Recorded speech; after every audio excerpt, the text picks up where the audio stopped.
এদিন লখনৌ সুপার জায়ান্টের শেষ ওভারে 17 রান দরকার ছিল ম্যাচ জেতার জন্য। তবে চেন্নাইয়ের শেষ ভরসা ছিল কাটার মাস্টার মুস্তাফিজুর রহমান। তবে মুস্তাফিজুর রহমান কালো এক রাতের সাক্ষী হলেন। 17 রান ডিফেন্ড করতে এসে 3 বলেই ম্যাচ হারিয়ে দেন কাটার মাস্টার মুস্তাফিজুর রহমান। চেন্নাইয়ের মাঠে মুস্তাফিজুর রহমান দুর্দান্ত বোলিং করেন, আগের ম্যাচগুলোতে তা প্রমাণ করেছে। তবে লখনৌ সুপার জায়ান্টের ম্যাচে যখন এক ওভারে 17 রান দরকার ছিল, তখন সে সময় শেষ ভরসা ছিলেন কাটার মাস্টার মুস্তাফিজুর রহমান। চেন্নাই তার উপর ভরসা করে এদিন ভুল করেছে। চেন্নাইবাসী এদিন এক কালো রাতের সাক্ষী হলো আইপিএলে।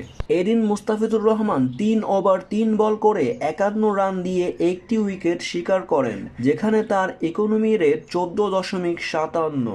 এদিন মুস্তাফিজুর রহমান এক কালো রাতের সাক্ষী হলেন।